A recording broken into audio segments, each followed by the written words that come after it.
Mobile brand World #1 Samsung Galaxy ရဲ့လှိုက်လဲအပိထောက်ပံ့မှုကိုရယူပြီး Connect to the Better Future Ori 2ရဲ့အကူအညီကိုရယူက World Star အလောင်းလျာကိုရှာဖွေဖို့မြန်မာနိုင်ငံပြည်နယ်နဲ့တိုင်းဒေသကြီး15ခုကိုကိုယ်တိုင်သွားရောက်ပြီး audition ကျင်းပပေးတဲ့ Galaxy Star အသင်းကတော့မြန်မာနိုင်ငံတောင်ဖက်စွန်ပိုင်းစိတ်ကမ်းမြို့တော်တနင်္သာရီတိုင်းဒေသကြီးကနေအစပြုပြီးတော့မွန်ပြည်နယ်ကရင်ပြည်နယ်ကယားပြည်နယ်ထို့ပြင်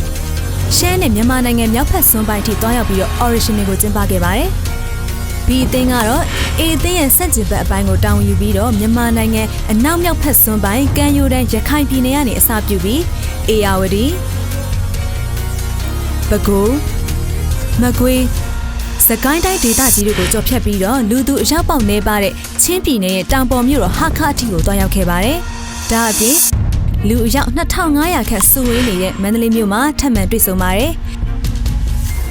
နှစ်သိန်းစလုံးရဲ့အင်အားရဆိုလို့ရှိရင်စုပေါင်းပြီးမန္တလေးနဲ့နေပြည်တော်ကိုကြော်ဖြတ်ခါမြန်မာနိုင်ငံသမိုင်းကြောင်းတစ်လျှောက်လူထုစုဝေးနေထိုင်မှုအမြင့်မားဆုံးနေရာဖြစ်တဲ့ရန်ကုန်တိုင်း audition အထိ Galaxy Star မှမြန်မာနိုင်ငံ audition program သမိုင်းတစ်လျှောက်မှာပထမဆုံးအနေဖြင့်နိုင်ငံတော်ဝန်ပြည်နယ်နဲ့တိုင်းဒေသကြီး15ခုရဲ့ကိုစားပြုမြို့တော်များစီတို့ကိုယ်တိုင်သွားရောက်ခါဒေသအလိုက်ပနာမအတန်စစ်ဆေးပွဲကျင်းပတဲ့အင်မတန်မှခက်ခဲတဲ့အလုပ်ကိုလှုပ်ဆောင်ခဲ့ပါတယ်။စုချင်းငွေ3,000ပြီးတော့ K-pop producer က album ထုတ်ပေးပြီး SBS TV The Show program မှာတစ်ဆင့်ပွဲဥထက်စင်မြင့်ကိုပိုင်ဆိုင်နိုင်တဲ့ Galaxy Star 갤럭시 스타 도전자 여러분 갤럭시 스타에 도전하는 여러분 갤럭시 스타 도전자 여러분 갤럭시 스타 도전자 여러분 여러분의 꿈을 NCT DREAM이 응원할게요 꿈을 위해 파이팅! 여러분의 열정을 저희 헬로비너스가 저희 에이프릴이 응원합니다 파이팅! Galaxy Star ကတော့တာမန်ရိုးရှင်းတဲ့ audition program မျိုးမဟုတ်ပါဘူး Galaxy Star က Dream Maker များသာဖြစ်ပါတယ်不敢不老去的泪电老把刀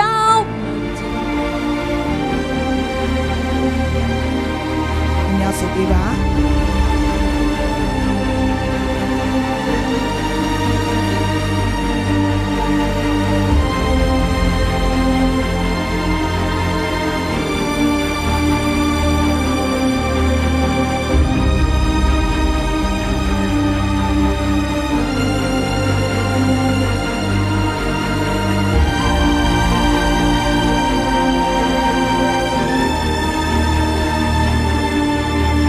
နိုင်သေးတယ်ဆိုတဲ့ဥစ္စာကြီးကိုမြင်နေသေးတယ်။ Okay ဗျာကျွန်တော်တို့ရဲ့ Galaxy Star ရဲ့နောက်ထပ်တစ်ပွဲကိုကြည့်ရှုရမှာဖြစ်ပါတယ်ခင်ဗျာ။ Draft Singer ရွေးချယ်ပါမယ်။မဆုံတင်အကူအညီတောင်းပြရသေးခင်ဗျာ။ကဲပထမဆုံးဆိုမဲ့ Draft Singer ကချင်ပြည်နယ်ကပါ El Dai Hong နဲ့ကြိုးတော့ပါတယ်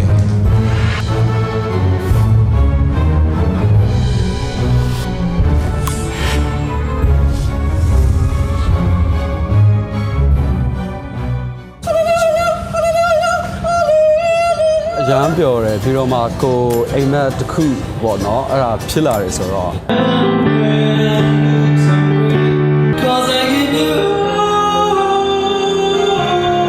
ပိုပြီးစူးစမ်းမယ်ဆိုပြီးစိတ်ထဲမှာပီတိဖြစ်တာပေါ့ Galaxy Star Fighting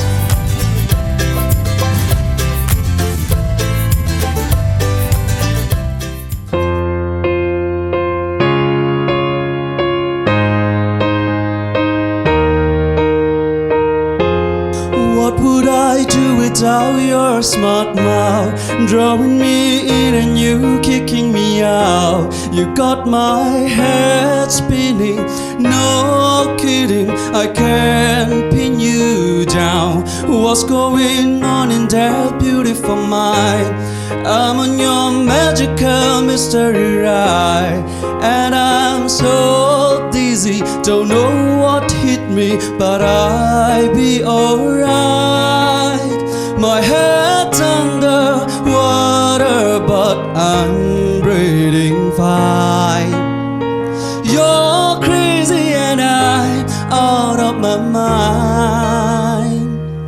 So love me, love so love you Love your curves and all your edges All your perfect imperfection Give your all to me I give my all to you. You're my end and my beginning. Even when I lose some winnings, can give your all to me. I give my all to you. You're my end and my beginning. Even when I lose some winning, 'cause I give you all of me, and you give me all of you. I give you all of me, and you give me all of you. Oh, Jesus, my. ဒီကတော့အကောင်းဆုံးတင်ဆက်သွားနော်ကဲအဲ့တော့ challenge singer ရွေးပါ1 2 3တယောက်တည်းပဲလား challenge singer ရွေးချက်လိုက်ပြီးဖြစ်ပါတယ်ခင်ဗျာ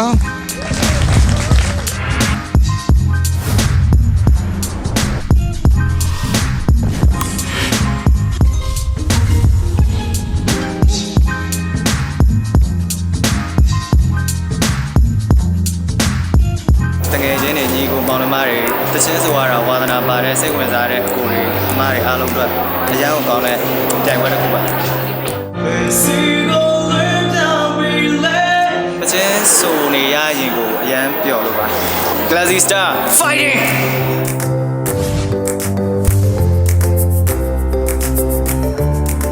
The time that go away, mama she don't bukwa. Tarap down kwebi le, to so empty you thought. Mena kanga la bare to the time now. No living up planet ma, so down with pain I my love. I'm there I'm don't help so detailed to the telling me God is so good at did do you news how comes on the tell later limp together now that I grab a sheet I'll be loud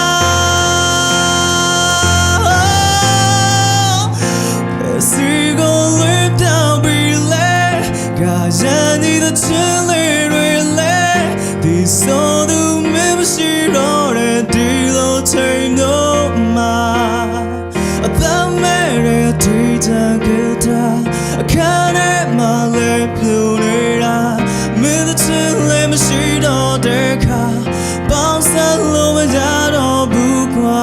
basic go limp down be late cause I need the telling relay this all the membership on a deal or time no ma the mere data geta I can't have my lip lunera me the telling machine on the car bounce that low down on bukwa basic go limp down be late cause I need the telling relay this all the membership on a deal or time no ma the mere data geta go now my lip lunera me the telling machine on the car go waga data geta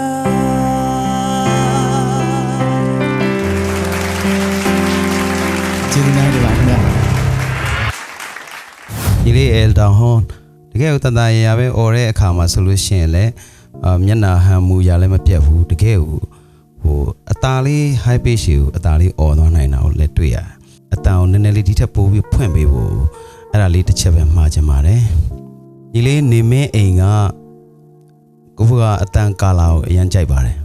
နောက် force လည်းကောင်းတယ်သူက force မကောင်းဘူးလို့ထင်စရာအကြောင်းရှိတဲ့ကာလာဒါပေမဲ့လည်းတကယ်ကိုပဲ force ကောင်းတယ်မူရင်းအဆိုတော်နဲ့လုံးဝမတူဘဲနဲ့ဒီဆိုသွားတာကိုတွေ့ရတယ်နောက် key chain တွေကိုလည်းတစ်ခုပြီးတစ်ခုကျော်ဖြတ်သွားတာကိုတွေ့ရတယ် Elton Hon ပါနော်မူရင်းတန်မှာတော့ဆွဲဆောင်မှုရှိအတန်မျိုးတော့မဟုတ်ပဲ technique ပိုင်းအရန်ကောင်းပါတယ်ပြီးတော့သူ့မူရင်းရှိတဲ့ notes လေးတွေမဟုတ်ပဲနဲ့ ကိုကြိုက်တဲ့ note တိုင်းဆွဲပြီးတော့ခေါ်သွားတယ်အဲ့ဒါကိုအရင်သဘောကျပါတယ်ပြီးတော့မောင်လေးနေမင်းအိမ်လည်းတကယ်မထင်ထားဘူးပေါ့နော်မထင်ထားဘူးတကယ်ကိုရင်ထဲကိုထိပါတယ်တကယ်ကောင်းကောင်းမွန်မွန်တက်တက်ရက်နဲ့ပြီးတော့ကီးအချင်းလေးတွေအဆုံးသက်လေးအရန်တက်ရက်ပါတယ်ဆက်ပြီးတော့လည်းစူးစမ်းပါအားပေးနေပါတယ်လို့ဒီထဲမှာ dream road ကိုဘယ်သူကရှောက်ရမလဲ home road ကနေဘယ်သူကပြန်ရမလဲဆိုတာကတော့ကဲဆုံးဖြတ်ပါပြီ5 4 3 2 1 Galaxy Star ကိုဘုကနေစပြီးတော့ vote လုပ်လိုက်ပါပြီ challenge singer ကို vote ပေးပါရခင်ဗျာမတ်ဆုံးသင်က draft singer မဖြူ challenge singer ကဲ challenge singer ကတော့2မဲရနေပါတယ်ကဲ Mr. Jamie ရဲ့ vote လုပ်လိုက်တာကတော့ challenge singer ဖြစ်ပါတယ်ခင်ဗျာ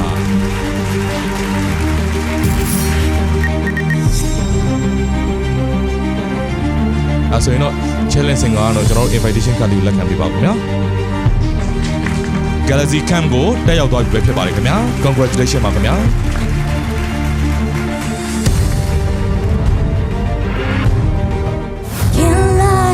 It's a sweet life. I'm stuck in the dark, but you're my flashlight. You're getting me through the night. Jangan manga yau te wega ngodan ne nimitaro mu စိတ်သဘောထားကောင်းမွန်နဲ့တားဖြစ်သူထိုက်အောင်အဆိုတော်ဖြစ်လာရင်ကောင်းမယ်ဆိုပြီးညှော်လင့်တကြီးဖြစ်နေရဲ့အမေရဲ့ဆန္ဒကအကောင့်ထဲဖော်နိုင်ပါမလား Ready 1 2 3 Galaxy Star ကိုဘုကစားပြီးတော့ vote လုပ်လိုက်ပါပြီ draft singer မဆုံးတင်ပါ draft singer Mr. Jamie challenge singer draft singer ဖြစ်ပါတယ်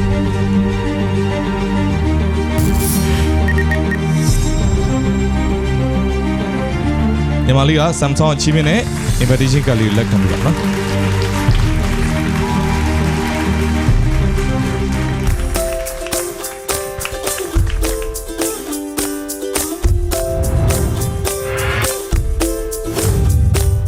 ဒီနေ့ကတော့ Galaxy Star Premier Challenge နောက်ဆုံးရှင်ပြိုင်ရမယ့်နေ့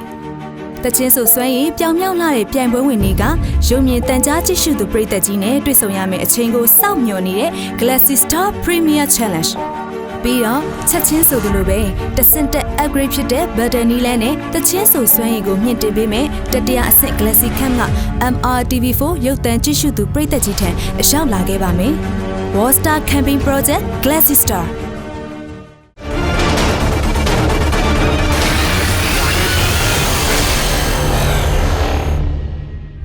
ဒီတစ်ခါ draft singer ကိုပထမဆုံးရွေးချယ်ပေးမှာကတော့ Mr. Jamie ဖြစ်ပါတယ်ရန်ကုန်ကမေဖိုးဖြူဖြစ်ပါတယ်မတ်စင်142 Okay ကြိုးစားပါတယ်ကိုရီးယားမင်းသမီးလေး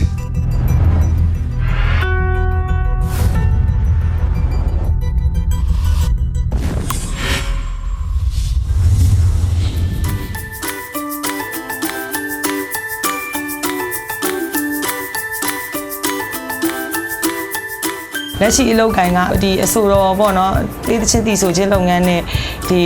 fashion designer လုပ်ငန်းကိုတွဲဖက်ပြီးလုပ်ကိုင်နေပါတယ်ရှိတဲ့မြတ်တာထားတဲ့သစ္စာလုံးဝမရပါဘူးဒီလိုပြိုင်ပွဲဆိုတာလည်းပြိုင်ကျင်ခဲ့တာကြာပြီပေါ့နော်တခြားပြိုင်ပွဲတွေကြတော့လည်းဟိုအခွေထွက်ပြီးသားသူတွေဆိုရင်မပြိုင်ရဘူးဆိုရင်စီကံချက်တွေရှိနေတဲ့အတွက်ဝင်ရောက်ရှင်ပြိုင်ခွင့်မရခဲ့ဘူးပေါ့နော်တချင်းရဲ့တိုက်တဲ့ကမင်းရဲ့နတ်ဆိုးလို့ပြီးထားတယ်အဆိုတော်နာမည်ရှင်မင်းအိမ်နဲ့ထွက်ခဲ့တာပါ2013 9လပိုင်းလောက်ကထွက်ခဲ့တာပါအချင်းမျိုးစားရ rock နဲ့ gothic နဲ့ပေါ့နော်အဲ့ဒါတွေများတယ်စုံပြင်းနဲ့ဘဝတွေအားလုံးနဲ့တန်ပေါင်းများစွာဗီယန်ကဒီပေါ့မြန်မာတပြည်လုံးက DJ ပရိသတ်ကြီးအားပေးမဲ့ဟာလေးကိုလို့စောင့်မျှော်နေပါတယ်လို့အဲ့ဒီအတွက်ကြောင့်မလို့အားလုံးဗီယန်ဆိုတာလေးကိုစောင့်ကြည့်ပြီးအားပေးကြပါလို့ပြောချင်ပါတယ်အားလုံးကျေးဇူးတင်ပါတယ်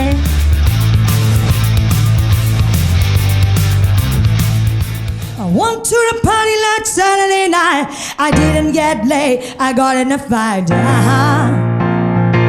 It ain't no big things. Like for my job and the traffic was bad. Had to borrow 10 bags from my old man. ain't no big things. I went to the party last Saturday night. I told you that story, I'll be alright. It ain't no big things, but I know what I like. I know I like dancing with you. Yeah, yeah, yeah. Kiss me once, kiss me twice. Come on, pretty baby, kiss me gently. Have a few beers, getting high, sitting, watching the time go by. It ain't no big things. Yeah, nothing to eat and no TV. Looking in the mirror, don't get it for me. It ain't no big things. Oh, come on, pretty baby, kiss me gently. Kiss me once. Kiss me like tomorrow. ဒီ state စင်ကိုပတ်နေတယ်ဘယ်နှခေါက်လဲမသိဘူးပတ်နေတာတစ်ခေါက်နှစ်ခေါက်သုံးခေါက်လေးမမောဘူးနော်ကဲ challenge စင်ကရွေးပဲနော် ready 1 2 3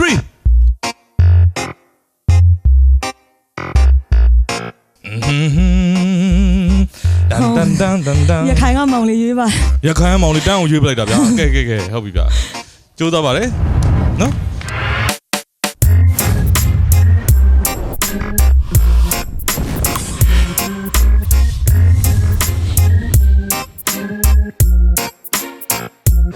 ဝမ်းသာပါတယ်တကယ်ပဲအားရကျဉ်းနေမိပါတယ်ကျွန်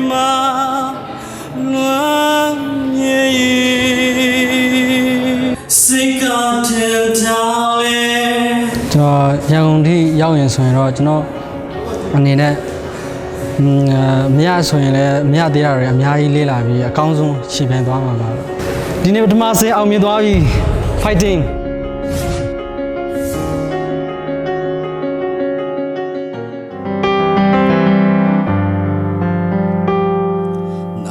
Ya nyane pianga tare lai lire ku kane o nga ka pyao ni se o mo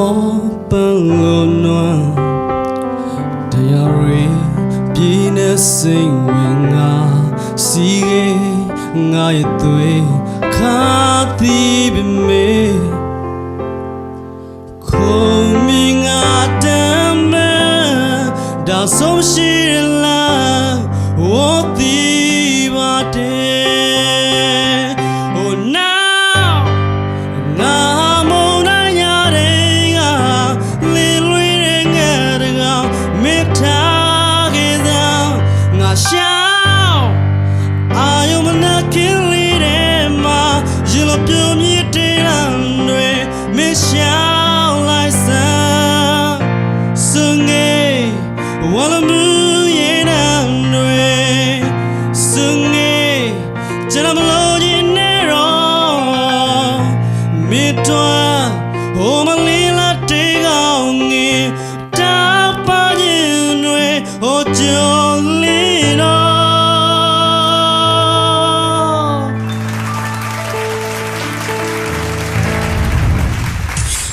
ညီမမေပြိုးဖြူဟုတ်ပါဘူးညီမမေပိုးဖြူဗီဗီယန်နော်ဟုတ်ကဲ့ဗီဗီယန်ပါရှင်โอเคညီမဟိုအဆိုတော်တယောက်ရဲ့ဟန်ပန်လုံးဝအပြည့်စုံရှိရနော်ဟုတ်ကဲ့ကျေးဇူးတင်ပါတယ်ကိုpresentation အရန်ကောင်းတယ်တင်ပြခြင်းတဲ့ဥစ္စာနည်းနည်းများတော့ဟိုစိတ်နည်းနည်းလှုပ်ရှားပြီးတော့တိုင်ပင်လေးတွေဟာတာပေါ့နော်အဲ့လောက်လေးတော့ရှိတာပေါ့အများကြီးစူးစမ်းပါဟုတ်ကဲ့ကျေးဇူးတင်စူးစမ်းပါညီလေးမျိုးမြတ်ဟိန်းကကိုပိုင်အတန်ကာလာလေးရှိနေတယ်ကိုပိုင်အတန်ကာလာလေးတစ်ခုရှိနေတယ်အဲ့ဒါလေးကမိုက်တယ်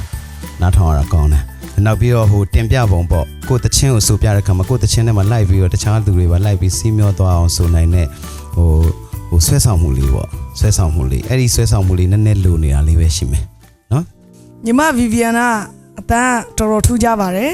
တကယ်ဟိုပဲ rock တချင်းဆိုဖို့မွေးဖွားလာတဲ့လူတစ်ယောက်ဖြစ်မဆုံသိမြင်ပါတယ်ဒီနေ့တကယ်ဟိုဂီတာဆီယာမိုင်းတေးဆီယာမိုင်းလီတာဖော့စ်တချင်းကိုအကောင်းဆုံးဖျော်ဖြေသွားတယ် တော်တော်အဆင်ပြေပြေကိုဆိုနိုင်ပါတယ်သဘောကျတယ်ပြီးရင် stage စင်နဲ့ကွင်းကသူ့အတွက်ကလည်းနည်းနည်းကျင်းနေသေးတယ်ဒီထက်ကျရင်တော့ပိုကောင်းမယ်လို့ထင်တယ်မောင်လေးမျိုးမြတ်ဟိန်းကြတော့ငကိုပင်ကိုတန်းတော်တော်လေးကိုကောင်းပါတယ်တချို့နေရာလေးတွေကမန်နဲ့ထန်နဲ့ဆိုရမယ့်နေရာလေးတွေじゃနည်းနည်းလေးအားပြောတယ်ဒါပဲပြောစရာရှိရဲ့ဒီနှစ်ယောက်တည်းကဘသူကအိမ်မလန်းကိုရှောက်ရမ်းလှမ်းရမလဲဆိုတော့ခဏနေကြသိရမှာပါကံကောင်းကြပါစေဒိုင်လူကြီးကအသေးစိတ်ရှူတောင်းနေများစွာနဲ့ကြည်ပြီးတော့မှအကဲဖြတ်တာဖြစ်ပါတယ်ပြောချင်တာကတော့ကျွန်တော်တို့ဒါအားနာပြီးတော့သူကတော့နည်းနည်းလေးအဆင်ပြေမယ်ဆိုတာမဟုတ်ပါဘူးပြက်ပြက်တတ်ဆောင်ရမှာဖြစ်ပါတယ်ခင်ဗျာကဲလာပါပြီ Galaxy Star 1 2 3 Galaxy Star ကဲကိုကဗိုလ်လို့လိုက်ပါပြီခင်ဗျာ Draft Single ဗိုလ်လို့ထားပါတယ်မဆောင်တင်ပါ Draft Single ဗိုလ်လို့ထားပါတယ်ခင်ဗျာနာမည်အသာစီးရနေပါပြီခင်ဗျာ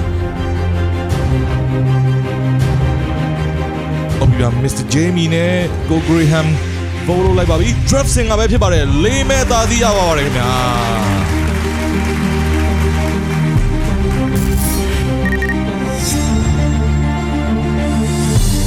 ညီမလေးကတော့ Samsung အချင်းမြင့်တဲ့ invitation card လေးကိုလက်ခံပေးပါเนาะလေးမဲ့အသားနဲ့အနိုင်ရရှိသွားပြီဖြစ်ပါတယ်ခင်ဗျာဒါဆိုရင်တော့ Galaxy Cam ကိုတက်ရောက်ခွင့်ရရှိသွားပြီဖြစ်ပါတယ်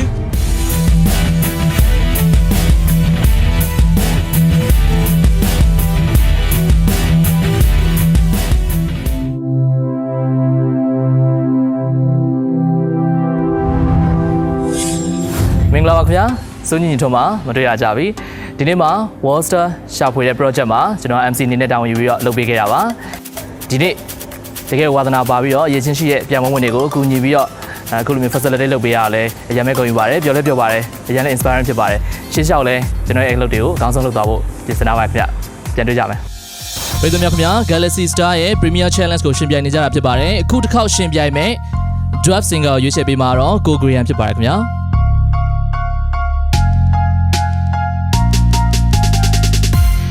ချင်းပြည်နယ်ဖြစ်ပါတယ်106နာမည်ကနီလင်းပါမွိုင်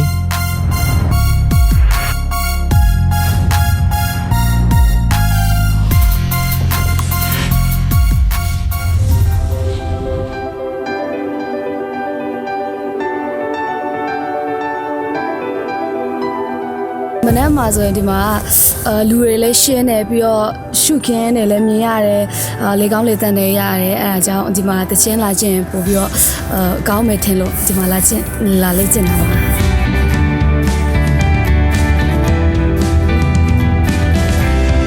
ဘာမှစုံတင်ပါကိုအရင်ကြိုက်ပါတယ်ပြီးတော့သူကအတန်ပါဝါလည်းကောင်းတယ်ပြီးတော့အတန်လည်းကောင်းတယ်လေအဲတော့ညီမသူ့လိုဖြစ်ချင်ပါတယ်ဟုတ်ပြန်မနာဘောတမဲဟိုရန်ကုန်မှာအဖေကနေမကောင်းလို့သွားမှာပေါ့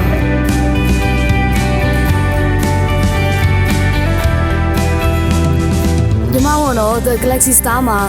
ဝေနာဖြစ်တဲ့အထီးရှေ့လျှောက်ပြန်ဝဲတွေမှာလည်းဝေနာဖြစ်တဲ့အထီးဒီချင်းမီနေရပါတော့ပရိသတ်တွေပြီးတော့တငယ်ချင်းတွေအကုန်လုံးပဲညီမအောင်အားပေးကြပါလို့ပြောချင်ပါတယ်အားလုံးပဲဖိုက်တင်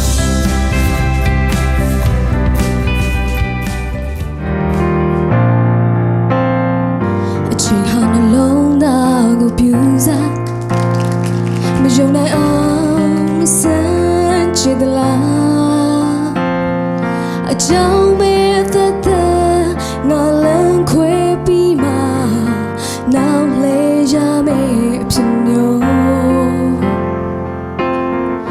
ရင်ခွင်ဟောင်းလေးစီပြန်ခဲ့ပြီအချနာများနဲ့နှွေးထွေးစွာကြိုးလိုက်အောင်အချစ်တဲ့နဲ့ပြန်လေခိုးလို့မရစေနှလုံးသားလေးချစ်ခွေတဲ့ပြီရှင်မချစ်တဲ့နဲ့အလွန်ရထားလေးမစီခုံမနေရဟောင်းလေးစီတော့ရင်ခုံချင်ပြင်းနေလမ်းစေရင်ကမင်းချစ်တွေပြန်ပေးစဖို့တဲ့တစ်ခေါက်ပြန်လာကုန်ပေးချစ်တဲ့နဲ့ငါလမ်းခဲ့မယ်အပြေးလေးလမ်းခဲ့မယ်လမ်းလာမယ်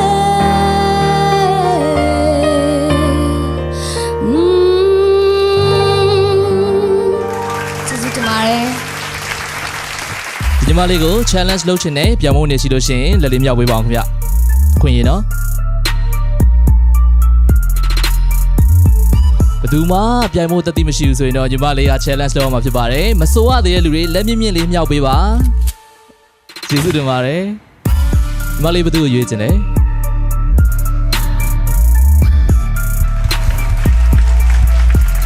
စမြင်ပေါ်ဖိတ်ခေါ်ပါခင်ဗျာ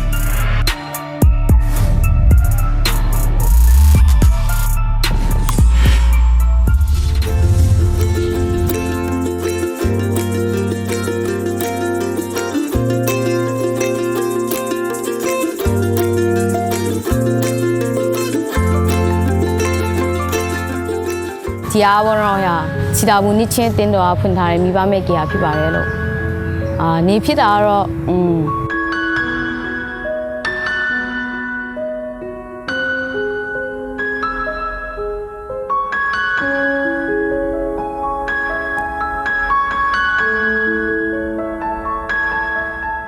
ဒီမာနီယာဒါတွေကတော့ရတယ်ဘယ်လိုပဲမမေးဟောရမိသားစုနဲ့ပတ်သက်တော့အသိမဖြစ်တော့အရင်ခံစားရတယ်ကျောင်းမှာဆိုရင်သူများရဲ့ဂီတာတီးပြီဆိုရင်ဂီတာတီးရဲ့သူငယ်ချင်းဘေးမှာတတ်ထိုင်တယ်တတ်ထိုင်မှာသူတို့စီကတကွက်ရနှစ်ကွက်ရတင်တယ်ပြီးရင်အမြင်ကနေကုန်တီးရဲ့အိမ်မှာတတ်တဲ့တစ်ခေါက်တော့ဆိုတော့ဆရာတော်ကနာညီလို့အစားမတီးတော့ဆိုတော့တီးရပါနောက်တော့အဲ့လိုနဲ့လေ့ကျင့်ဖြစ်ခဲ့တာ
ကိုယုံထားမင်းမေးလိုက်ပါနဲ့ငါတို့ဝေးတော်လဲ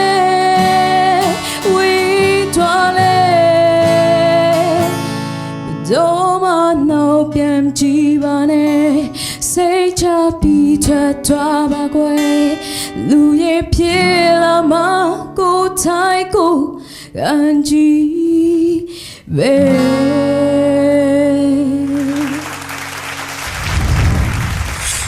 သမီးတို့မင်္ဂလာပါ မင်္ဂလာပါ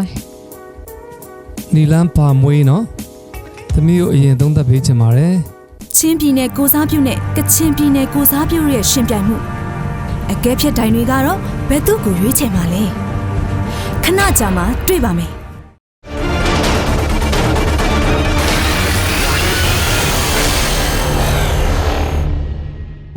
နီလန်းပါမွေးနော်သမီးတို့အရင်သုံးသပ်ပေးချင်ပါတယ်သမီးရဲ့အဓိကသမီးတချင်းကောင်းကောင်းဆိုတတ်တာပေါ်လွင်ပါတယ်နောက်ပြီးတော့အဓိကသမီးရဲ့အားသာချက်ကအတန်ပါဝါတော်တော်လေးကောင်းတယ်အခုသမီးဆိုတဲ့ပုံစံကြတော့ဥက္ကဋ္ဌသဘောကျတယ်တိုးရမယ့်နေရာမှာတိုးတယ် ကျေရမယ့်နေရာမှာလည်းကျေတယ် expression ပေါ့နော် expression ကောင်းတယ်အပိတ်မှာအချလေးလှလှပပလေးတိမ်သွားပြန်တယ်ဆိုတော့တချင်းတစ်ပုတ်လုံးကပြောစရာမရှိအောင်ကောင်းပါတယ်ချွန်လေးပေါ့နော်ချွန်လေးတမီးဆိုတော့ page လေးတွေနည်းနည်းလေးရိုင်နာရှိတယ် vocal power လေးနည်းတူတော့ရှိတယ်ဒါပေမဲ့တမီးကလည်းပင်ကိုယ်အတန်လေးကဆက်ဆောင်မှုတော်ရှိတယ်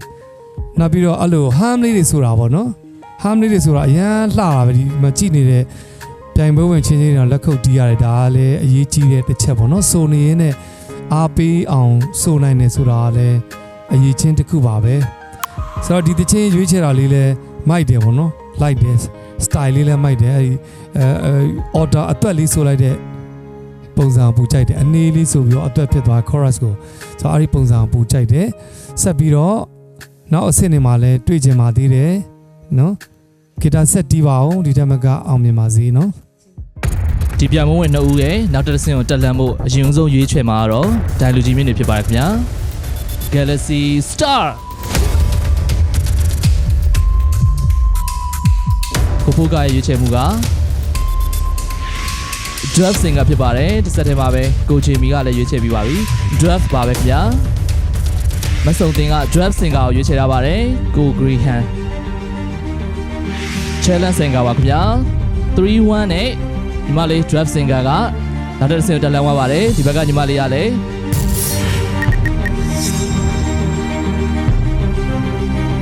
Congratulations ပါခင်ဗျာ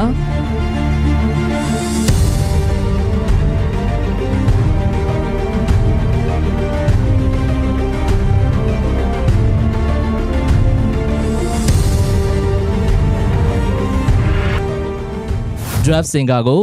မစုံတင်ကမဲနိုင်ရွေးချယ်ပေးမှာဖြစ်ပါတယ်ခင်ဗျာ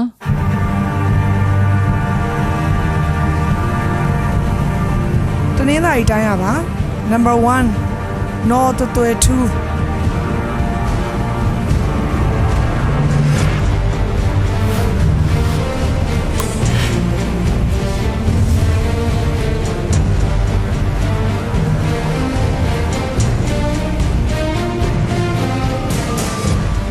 အမေနဲ့သူနဲ့ဆိုတော့ဘယ်လိုပြောမလဲစကြည့်ပဲသူ့အမေသူလောကမချစ်ဘူးကျမကပဲချစ်တယ်ကျမငယ်ငယ်တည်းကမွေးထားတယ်ဆိုတော့လေကျမရဲ့အမျိုးသားနဲ့ကျမနဲ့သူ့ဟိုလေးနဲ့ဆိုရင်အမျိုးသားကိုချစ်တယ်သူကအမျိုးသားလည်းသူ့တအားချစ်တယ်ဘယ်လိုပြောမလဲဆိုအမျိုးသားမြတ်တာသူကိုရတယ်သူ့ရဲ့အမေအဖေအရင်ကသူကဂယူမဆိုင်တော့ဘယ်လိုပြောမလဲဟိုဘက်မှာတာသမီတွေရှိတယ်ဆိုတော့လေဟိုဘက်ကိုကလေးတွေပါတာပေါ့နော်သူ့အမေမြတ်တာတော့သူတိတ်မရအလေးလည်းမထားဘူး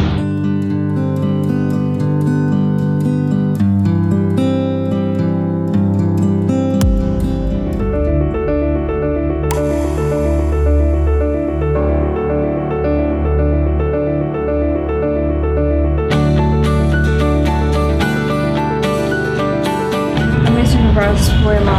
အတွေ့အကြုံတွေယူလိုက်တာပါလို့အဲမှာစု title စုနှစ်ခုချိန်ခဲ့တယ်famous စုနဲ့ best style စုမစုပါညကြတော့ဟိုစားမှာပြင်တာဟုတ်တယ် time မှာတော့ပြင်တာ time မှာတော့ပြင်တော့ first runner up နဲ့ညကြတော့ photogenic ပါဟုတ်ကဲ့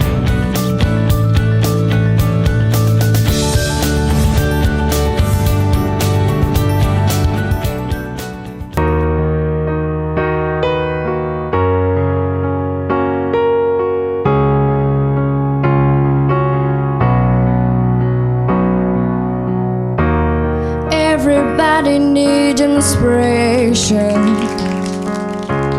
Everybody needs a song, a beautiful melody.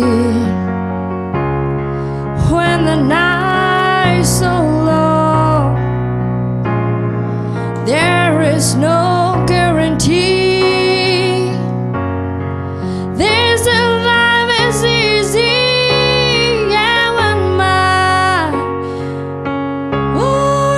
Falling apart when there's no light to break out the dark that went out.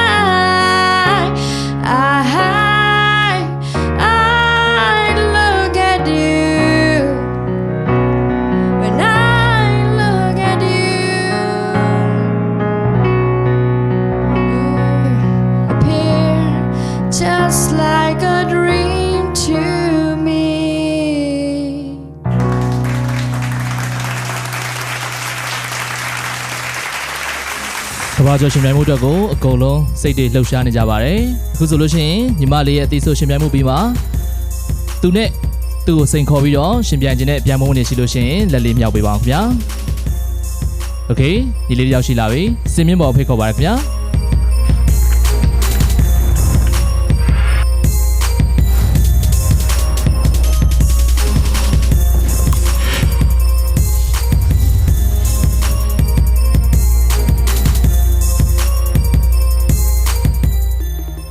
ကျွန်တော်နာမည်ကဖြိုးမင်းတန်းမှာ artist name က Chris လို့ခေါ်ပါတယ် Come to fucking I'm on the mobile setting in with the growth that is centimeter I get to အင်္ဂလိပ်တချင်းကတော့ကျွန်တော်ရှင်းပြောငယ်လေးကလေးကပေါ့မြန်မာတချင်းတို့တရုတ်တချင်းတို့ထက်ဆိုင်အင်္ဂလိပ်တချင်းကိုပို့ပြီးတော့နားရင်လည်းပေါ့နော်အင်္ဂလိပ်တချင်းတွေကိုပဲ crazy ဖြစ်တာများတော့အင်္ဂလိပ်တချင်းကိုပဲနားတဲ့ကိုပို့ပြီးတော့ဆွဲတော့ pronunciation နဲ့ပတ်သက်ရင်တော့လည်းအရင်ပြဿနာမရှိဘူးပေါ့နော် flow တွေကလည်းကျွန်တော်ကလည်းရင်းနှီးပြီးသားဆိုတော့အဲ့လိုတော့ရှိပါတယ်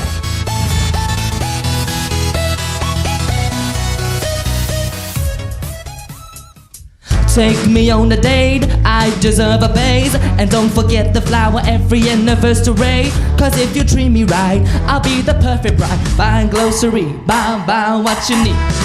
You got the 9 to 5, my baby, so do I. So don't be thinking I'll be home and making apple pie. I never learned to cook, but I can pat a hook. Sing along with me, sing along with me. Hey, you gotta know how to treat me like a baby. Even when I'm acting crazy, tell me everything's alright. Dear future wifey, here's a few things you need to know if you wanna be my one and only all my life. Dear future wifey, if you wanna get that special loving, tell me I'm looking good each and every night.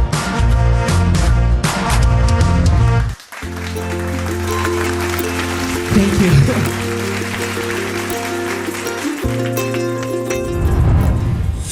ဒီဘက်ကကျွန်တော်ရဲ့ညီကိုတော်တော်မိုက်တယ်ဟို professional တော်တော်ဆန်တယ်အခုတင်မဲ့ agent တကယ်ချိန်မဲ့လူရှိရင်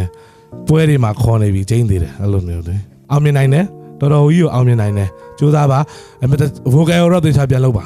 vocal ground ကတခုနည်းနည်းလေးထိထားတယ်ဟုတ်လားနော်သွေ2ကိုအရင်သုံးသပ်ပေးချင်ပါတယ်နော်ပုံမှန်ထက်ကိုဆိုရခက်ပါတယ်ဒီသချင်းရဲ့ပုံစံလေဆိုတော့အဲ့ဒီမှာတိုင်မင်သမီးဆိုတာတိုင်မင်ချော်သွားတဲ့နေရာတွေပါပါတယ်ပြီးတော့တလုံးနဲ့ဆိုရဲဆိုတဲ့ခါကျတော့တေချာတော့တိုင်မင်ကိုလိုက်မှတ်ပြီးတော့ဆိုမှပန်ပန်နိုင်စားပြီးတော့မှအပေါ်စီးရဆိုလို့ရမှာပေါ့နော်သမီးဆိုသွားတာအဓိကသမီးအတန်လေးတစ်ချက်ပွင့်လာတဲ့ခါမှာသမီးပင်ကိုယ်အတန်ဘယ်လောက်ကောင်းလဲဆိုတာကိုခံစားမိတယ်ဒိုင်လူကြီးရဲ့သုံးသက်ချက်ပြီးသွားပြီဆိုတော့ဒိုင်လူကြီးရဲ့ရွေးချယ်မှုကိုကျွန်တော်တို့သိရတော့မှာပါနောက်တစ်ဆင့်ကိုဒီနှစ်ဦးတွေကဘယ်သူတက်လမ်းမလဲဆိုတာကို Galaxy Star Wave of loud in the shore and I can't find my way home anymore that when Dear future wifey, here's a few things you need to know if you wanna be my one and only all my life. Galaxy Star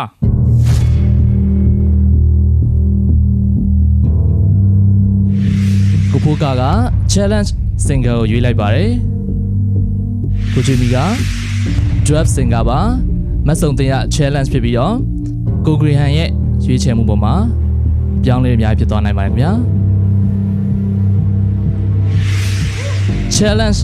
single ဖြစ်ပါတယ်3-1နဲ့ညီလေးကနောက်ထပ်တစ်ဆင့်ကိုတက်လှမ်းသွားပါပြီ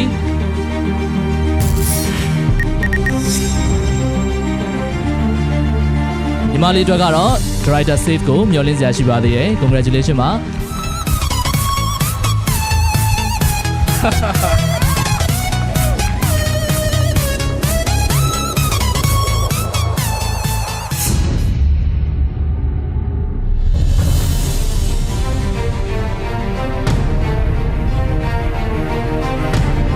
Galaxy Star Premier Challenge ရဲ့ Director Safe ကိုစတင်မှာတော့မယ်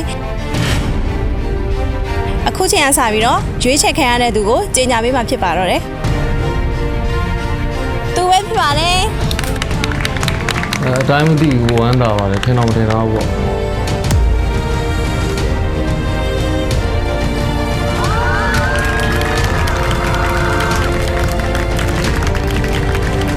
င်လည်းမထားဘဲနဲ့ဒါရိုက်တာရဲ့စိတ်မှာပြန်ပြီးပါတာအတွက်အရင်ကပြောပါတယ်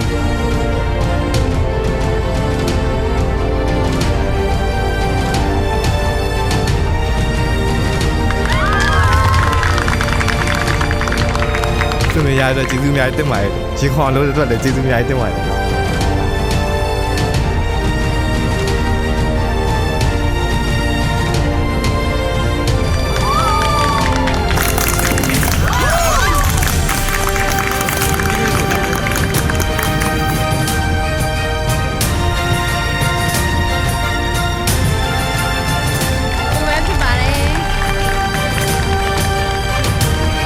အခုလိုရွေးပြီးရတော့ကိုယ်ကျေးဇူးတင်ပါတယ်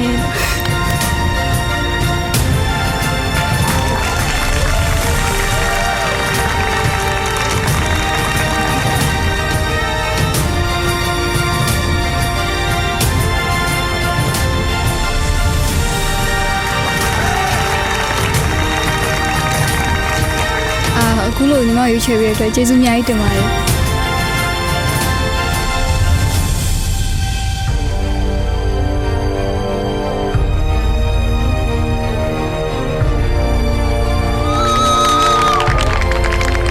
ခုလို practice safe မှာပြန်ပါတဲ့အတွက်ဖျားတခင်ကိုကျေးဇူးတင်မိပါတယ်။ဘာမင်းငါ့ကိုဘလို့ထဲနဲ့ငါကြည့်မဆိုင်ပဲ။ဆက်ပြီးရှိဆက်တော့မှငါနာမည်ကိုမြတ်မှတ်ထား MHRENN Maria represent Sanja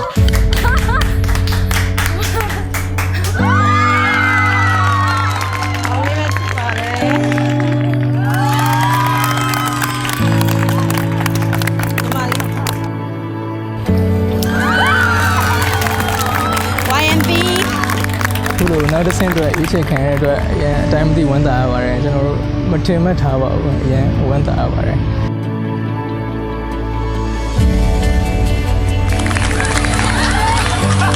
ပြန်ပါလာတော့အရင်ဝမ်းသာပါတယ်လို့မမျှော်လင့်ထားပဲနဲ့ပါလာခဲ့ပါတော့။အရင်ဝမ်းသာပါတယ်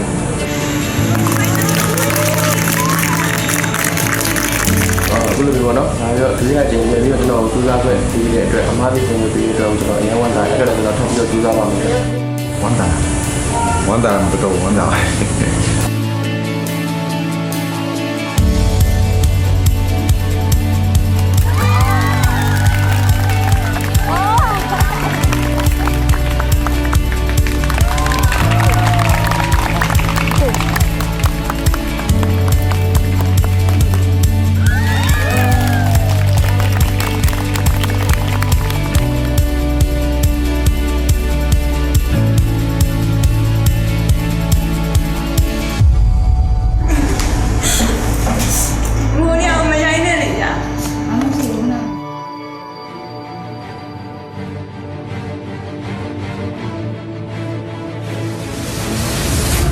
မြန်မာနိုင်ငံအနှံ့ပြည်내နဲ့တိုင်းဒေသကြီး15ခုဒေသ audition နဲ့ online audition ကတစ်ဆင့်ရွေးချယ်ခံခဲ့ရတဲ့186ဖွဲ့ကိုရန်ကုန်မြို့သို့ဖိတ်ခေါ်ပြီးကျင်းပခဲ့တဲ့ Galaxy Star ဒုတိယအဆင့် Premier Challenge ကတော့ကလကာချအဆုံးသတ်သွားပြီဖြစ်ပါတယ်။တနင်္လာရီတိုင်းဒေသကြီးကိုစားပြု2ယောက်ရခိုင်ပြည်နယ်ကိုစားပြု2ယောက်မွန်ပြည်နယ်ကိုစားပြု4ယောက်ARတိုင်းဒေသကြီးကိုစားပြု9ယောက်ကရင်ပြည်နယ်ကိုစားပြု6ယောက်ပဲခူးတိုင်းဒေသကြီးကိုစားပြု3ယောက်ကယားပြည်နယ်ကိုစားပြု1ယောက်မကွေးတိုင်းဒေသကြီးကိုစားပြု1ယောက်ရှမ်းပြည်နယ်ကိုစားပြု9ယောက်စကိုင်းတိုင်းဒေသကြီးကိုစားပြု1ယောက်ကချင်ပြည်နယ်ကိုစားပြု9ဘွဲ့ချင်းပြည်နယ်ကိုစားပြု2ယောက်မန္တလေးတိုင်းဒေသကြီးကိုစားပြု6ယောက်နေပြည်တော်တိုင်းဒေသကြီးကိုစားပြု1ယောက်ရန်ကုန်တိုင်းဒေသကြီးကိုစားပြု32ဖွဲ့အွန်လိုင်းကိုစားပြု2ဖွဲ့တို့ကအကဲဖြတ်တိုင်းတွေစီကမဲ3မဲသို့မဟုတ်မဲ4မဲကိုရရှိပြီးအောင်မြင်သွားသည်ဖြစ်စေ Driver Safe မှာတစ်ဆင့် Galaxy Star တတိယအဆင့် Galaxy Camp ကိုတက်ရောက်သွားပြီဖြစ်ပါတယ်။အခြေခံကြတဲ့တချင်းဆူစွမ်းရည်နဲ့တိမ်မြုပ်နေတဲ့စွမ်းရည်ကိုအတိအမှတ်ပြုခံရတဲ့88ဖွဲ့သော Galaxy Camp တက်ရောက်လာသူများရှင်ပိုပိုပြီးတိုးတက်လာတဲ့တချင်းဆူစွမ်းရည်နဲ့မိမိရဲ့မွေးရဒေတာကိုဂုံရောင်မြင့်တင်ပေးစီကြပါတယ်။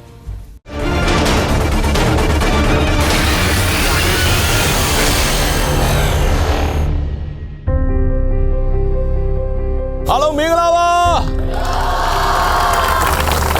Galaxy Camp ကနေကြိုးဆိုပါရခင်ဗျာကဲ Premier Challenge မှာအခုလိုမျိုးအောင်မြင်မှုရတဲ့အတွက်ဝမ်းသာပါတယ်ဟုတ်ပြီဗျာကဲ အဲ့တော့လူချင်းမင်းတွေအားလုံးပဲတယောက်ချင်းစီမှာအခွင့်အရေးရှိပါတယ်အရင်ကထက်ပိုတဲ့တီဆိုမှုစွမ်းရည်တွေစ조사အားထုတ်မှုတွေနဲ့အစွမ်းပြမယ်လို့ထင်ပါတယ်ဗျာကဲခုယူလာတဲ့အိတ်တွေနဲ့ကိုရီးယားသွားနိုင်ပါစေဒီထက်မကပို့ပြီးတော့လဲပရိသတ်မြစ်တာအများကြီးရရှိပါစေလို့နော်ဟုတ်ပြီပရိသတ်တွေကလူချင်းမင်းတို့ဘက်မှာနော်ဟုတ်ပြီ fighting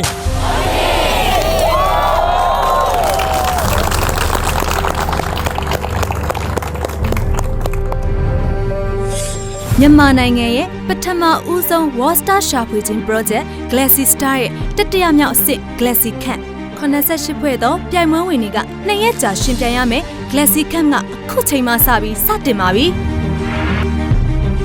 အားလုံးမင်္ဂလာပါခင်ဗျာအားလုံးပဲမင်္ဂလာပါရှင်ကျွန်တော်ကောင်းတဲ့စောပါညီမကတော့စံတလာဖြစ်ပါတယ်ဟုတ်ပြီဗျာကဲကျွန်တော်တို့ရဲ့ဒီနေ့အင်မတန်မှအံ့ဩဖွယ်ရာကောင်းအောင်အတန်စွမ်းရည်တွေကိုစီးမျောရင်ခေါ်မယ့်အချိန်ကိုကြာလို့လာပါပြီခင်ဗျာကဲအခုကတော့ Galaxy Star ရရှိမဲ့စုချင်းငွေကတော့3,000နော်ကဲညီမလေး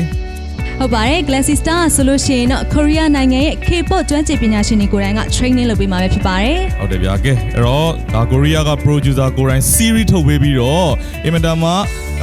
SBS Plus The Show Program မှာလည်းဂုဏ်ယူဝင့်ကြွားစွာနဲ့အတန်ဆွမ်းရည်ကိုတကယ်ကိုပဲကမ္ဘာအဆင့် World Star ဖြစ်နိုင်တဲ့အခွင့်အရေး Galaxy Star ဖြစ်ပါတယ်ခင်ဗျာတကယ်ကိုရေခုန်စိတ်လို့ရှားပွဲအတိပြိုင်ပွဲဖြစ်ပါတယ်ကျွန်တော်ရဲ့ Galaxy Camp မှာတော့ Trine Butter collaboration ပြီးသွားပြီဆိုတော့ rival battle ရှိပါတယ်ခင်ဗျာနော်ပါတယ် Trine Butter မှာဆိုလို့ရှိရင်တော့ Trap Singer Challenge Singer နဲ့ Wild Singer ဆိုပြီးတော့ဖွဲ့စည်းထားပါတယ်ဟုတ်တယ်ဗျာကဲ Trap Singer ကတော့အင်မတန်မှကျွန်တော်တို့ရဲ့ Premier Challenge မှာ3မဲအသာစီးရရှိထားတဲ့အနိုင်ရရှိထားတဲ့သူတွေဖြစ်ပါတယ်ဖွဲ့စည်းထားဖြစ်ပါတယ်ဒီ Challenge Singer ကြတော့ဒီပြီးခဲ့တဲ့ Premier Challenge မှာထုတ်ပယ်ခံခဲ့ရပြီးမဲ့လေ Driver Safe နဲ့ပြန်လည်ခေါ်ယူထားတဲ့သူတွေကိုဖွဲ့စည်းထားပဲဖြစ်ပါတယ်ရှင်ဟုတ်တယ်သူတို့ Challenge Singer ကိုစိန်ခေါ်မှာတော့ Wine Singer ဖြစ်ပါတယ်ခင်ဗျဟုတ်ပါတယ်ဘယ်တော့တောင်အတန်ရွေးသေးနဲ့တကယ်ကိုကောင်းမွန်နေဆိုပြီးတော့သတ်မှတ်ခံထားတဲ့သူတွေကဘယ်သူတွေလဲဆိုတာလည်းမြင်တွေ့ရမှာဖြစ်ပါတယ်ဟုတ်စိတ်လှုပ်ရှားစရာပါပဲကိုကြီးအဲ့ဆိုလို့ရှိရင်နောက်တစ်ခု collaboration ဟုတ် collaboration မှာတော့ကျွန်တော်တို့ဒါညီမလေး6ဖွဲ့อ่ะတချင်းတစ်ပုတ်တွေကို6ဖွဲ့စင်တစ်ပုတ်တွေကိုပြန်ရမယ်အဲ့ဒီကမှတစ်ဝက်ကပဲနောက်တစ်ဆင့်တက်ရမှာဖြစ်ပါတယ်ဟုတ်တယ်ဒါပြီးရင် rival butter ကကြောက်လဲအဲ့လိုပဲတချင်းတစ်ပုတ်တွေကို2ဦးကရှင်ပြန်ရမှာဖြစ်ပါတယ်ဟုတ်ပြီဗျာကဲညီမလေးအခုစတင်ပြီးတော့လေးစားပါတော့ဒိုင်လူကြီးမင်းနေနဲ့မိတ်ဆက်ပေးမယ့်အချိန်ကြာလာပါပြီဟုတ်ပါရှင်ပထမဆုံးကိုဖိုးကမင်္ဂလာပါရှင်မင်္ဂလာပါညီမဟုတ်ပြီဗျာလူလေးအကဲဖြတ်သွားမလဲဆိုတာလေးကိုပြပြပေးပါရှင်ကျွန်တော်အနေနဲ့ကတော့တချင်းတန်စင်အပေါ်မှာတက်ဝင်ခံစားမှုတချင်းစာသားပေါ်မှာတက်ဝင်ခံစားမှုဒီခံစားမှုလေးတွေကိုကျွန်တော်ကြည့်ရှုသွားမှာဖြစ်ပါတယ်နောက်တူဦးကတော့ကျွန်တော်လေးစားရပါတော့မတ်ဖြူဖြစ်ပါတယ်မင်္ဂလာပါရှင်မင်္ဂလာပါမ Galaxy Star မြန်မာပြည်ကနေပြီးတော့ပထမဦးဆုံးကမ္ဘာကျော်တယောက်ကိုမွေးထုတ်มาဖြစ်တဲ့အတွက်ဖြူဖြူမျောလင့်တာကတော့ဖြူဖြူတို့အားလုံးထက်တစ်ခုမဟုတ်တစ်ခုပို့ပြီးတော့ထူးခြားတော့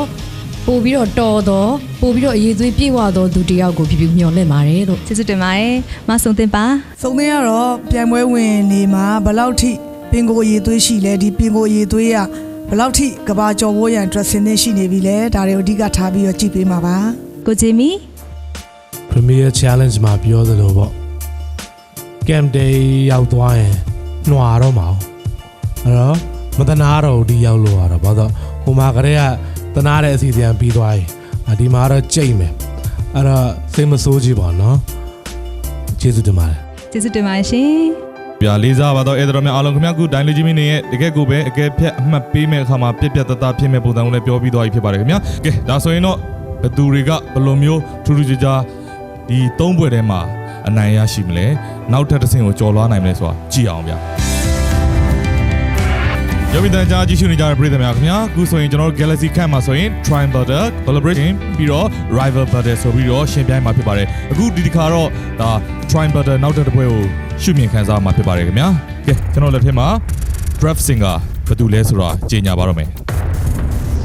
ကျွန်တော်ထင်ပါတယ်အင်္ဂလိပ်သချင်းနဲ့လည်းဒီဆိုတဲ့ခါမှာအင်မတန်မှထူးချွန်ပြောင်းမြောက်ခဲ့ပါတယ်၃မဲတမဲနဲ့အနိုင်ရရှိခဲ့သူလည်းဖြစ်ပါတယ်ခင်ဗျာရန်ကုန်ကဖြစ်ပါတယ်ထူးအောင်ကိုခေါ်ထူးငယ်ဖြစ်ပါတယ်ဖိတ်ခေါ်ပါတယ် I'm still breathing I'm still breathing ပြီးတော့ဒီဝါသနာရှင်တွေအတွက်ပေါ့နော်အဓိကဝါသနာရှင်တွေအတွက်တကယ်ကိုအခွင့်အရေးကောင်းတကယ် World Star ဖြစ်မဲ့အခွင့်အရေးကောင်းဆိုတော့မြန်မာနိုင်ငံအနေနဲ့ရောပေါ့နော်တကယ်ကို contest ရာတစ်ခုပေါ့Galaxy Star တော့အရန်ကောင်းတဲ့အစီအစဉ်တစ်ခုပါ day I live,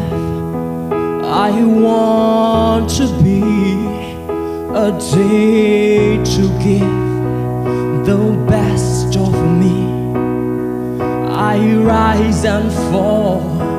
yet through it all, this much remains.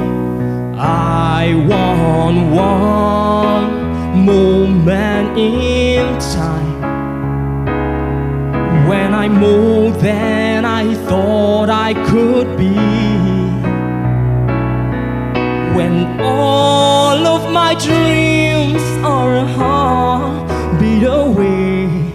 and the answers are all up to me. Give me one moment in time when I'm racing with destiny. Then in that one moment of time I will feel eternity. Yeah, you're a winner for a lifetime if you seize that one moment in time. Make it shine. Oh, give me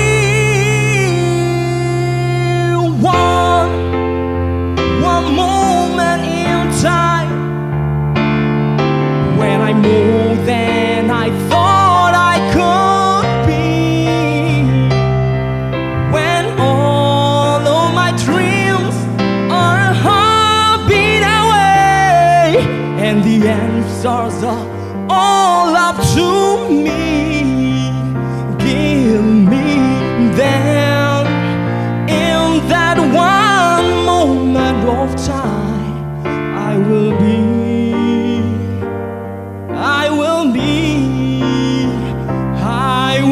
free.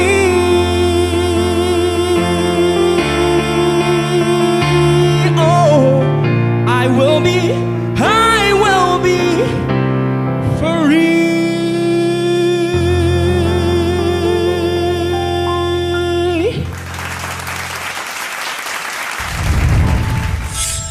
Whitney Houston တို့လိုမျိုးသူတို့လိုမျိုးသူတို့လိုအတန်မျိုးသူတို့လိုအရှိန်ဝါမျိုးသူတို့လိုမျိုးထူးခြားမှုတွေနဲ့သူတွေရဲ့တခြင်းတွေကိုဆိုပြီးဆိုလို့ရှိရင်ရွေးချယ်ပြီးဆိုလို့ရှိရင်တတိထားရမှာ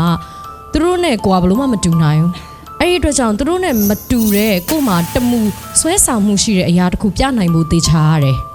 သူတို့နဲ့မတူတဲ့အရာသာကောင်းကောင်းတစ်ခုကိုကြားရဖို့အတွက်ဒိုင်းနေမကဘူးပြိတ္တကောဘယ်သူမဆိုမျှော်လင့်နေ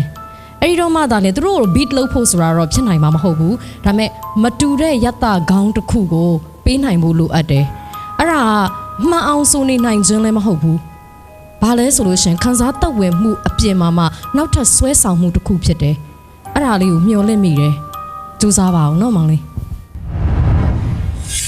ဟုတ်ပြီဗျာကဲဒါဆိုရင်တော့ခုနောက်နော် Premier Challenge မှာ3မိနစ်အနိုင်ရရှိဘူးတဲ့ဒါထူးငယ်ဖြစ်ပါတယ်ဟုတ်ပြီအကောင်းဆုံးဒီဆိုသွားတာကိုတွေ့ရမှာဖြစ်ပါတယ်ခင်ဗျထပ်ပြီးတော့ကျွန်တော်တို့ Challenge Singer ကိုရွေးချယ်ထားပါတယ်ခင်ဗျ The Writer Safe နေမှာဘယ်သူပါလာမလဲအော်ဒီညီမလေးမှတ်မိပါတယ်အတန်အားကောင်းကောင်းနဲ့တကယ်ကိုခပ်ပြင်းပြင်းဒီဆိုတက်တဲ့ပကိုးကညီမလေး EQ ဖြစ်ပါတယ်ခင်ဗျဖိတ်ခေါ်ပါတယ်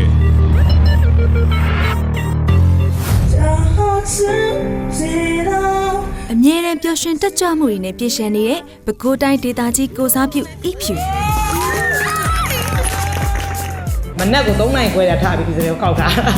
ပြီးတော့စပရေးနဲ့ပြန်တော့တယ်မျိုးလုံးတွေတော့ဝင်တော့ဒီလေးသွားဆေးရသေးတယ်မိတ်ကပ်တွေပြင်ပြီးသားတယ်အဲ့ဒါတော့ကတက်ပြေပေါ့စပရေးပြန်တဲ့ခါကျအာမလောတာလေ break က6နိုင်ခွဲဆိုအဲ့ဒါကိုလည်းလွတ်မှာဆို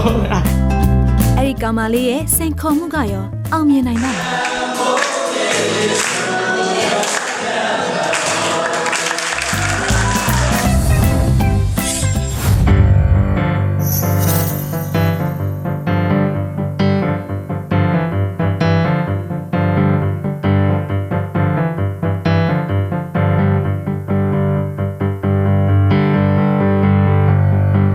something did good. Don't you get a gallows today? What do you do? You always abuse on me, don't ya? You can see my daughter, you're not in me, some ya.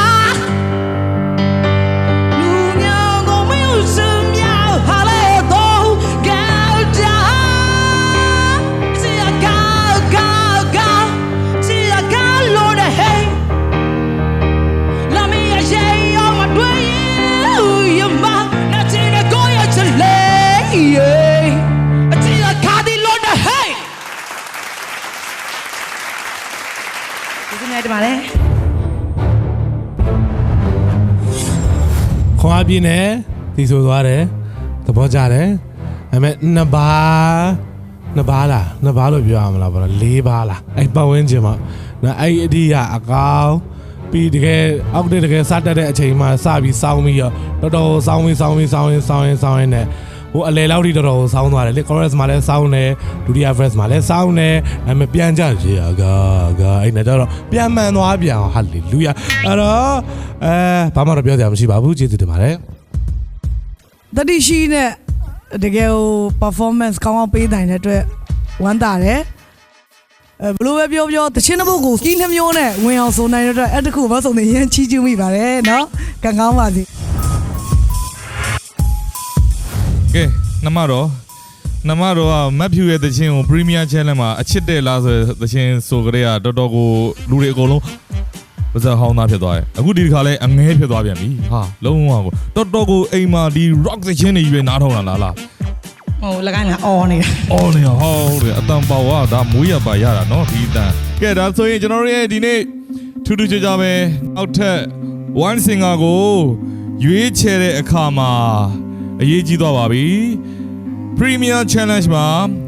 လေးမဲအပြတ်နဲ့အနိုင်ရရှိတဲ့သူကိုမဲနိုင်မိမှာလားလေးမဲလုံးရှုံးနေတဲ့သူကိုမဲနိုင်မိမှာလားဆိုတာကတော့ညီမလေးရွေးချယ်ပြီးပါလက်တွေတော့တုံးနေ Okay ရွေးချယ်လိုက်ပြီဖြစ်ပါတယ်ခင်ဗျာကဲ One singer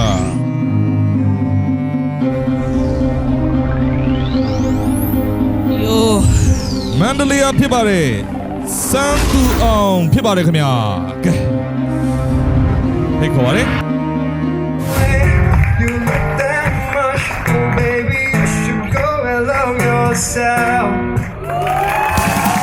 ဝါဒါဘသူများပါလဲ Glassy Star ရုပ်သံထုတ်လွှင့်ပြီးချင်း Glassy Star ရဲ့အကောင်းဆုံး star ဖြစ်ရေပန်းစားနေတဲ့စမ်းသူအောင်မလားစက်တလာလည်းအရန်ကိုတွေ့ကျင်နေတဲ့ပြိုင်ပွဲဝင်ဖြစ်ပြီးတော့ရုပ်မြင်တန်ကြားကြည့်ရှုသူပရိသတ်ကြီးလည်းအရန်ကိုကြိုဆိုကြမယ်လို့ထင်ပါတယ်ဝါစာတရားဖြစ်ချင်တော့ပါကျွန်တော်နေ့တိုင်းမတူထူးခြားမှုတွေနဲ့ကျွန်တော်အဲမှာဖန်တီးထားတဲ့အမှုပညာကိုကျွန်တော်ဒီကပရိသတ်တွေကိုအမြဲတမ်းမယူရန်ချပြပါမယ်ကျွန်တော်နိုင်မယ်လို့လည်းကျွန်တော်ယုံကြည်တယ်အထဲမှာရှိတယ်ဆိုကျွန်တော်သိတယ်အဲဒါကြောင့်မလို့ဆက်လက်အားပေးကြပါအောင်အားလုံးကျေးဇူးတင်တယ်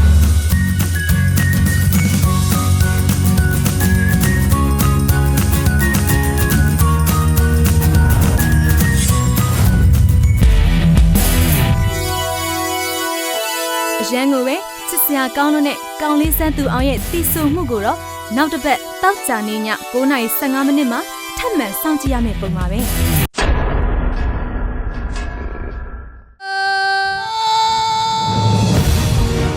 တကယ်ပဲဖျားပေးတဲ့ talent ရှိတယ်အခုအခွင့်ထုတ်လိုက်ရင်တော့ရနေပြီအောင်မြင်နေမကောက်ဘူးဂုံလူထွက်အောင်ဆိုနိုင်တယ်ရင်ဘတ်ထဲကိုတော့ထင်သလောက်မရောက်ဘူးကိုအကြောင်းကိုသိစေချင်တယ်ပို့ပြီးတော့များများလေးလေ့ကျင့်ပေးစေချင်ပါတယ်စိတ်တွေလှုပ်ရှားလို့လားမသိဘူးနည်းနည်းလွဲသွားတယ်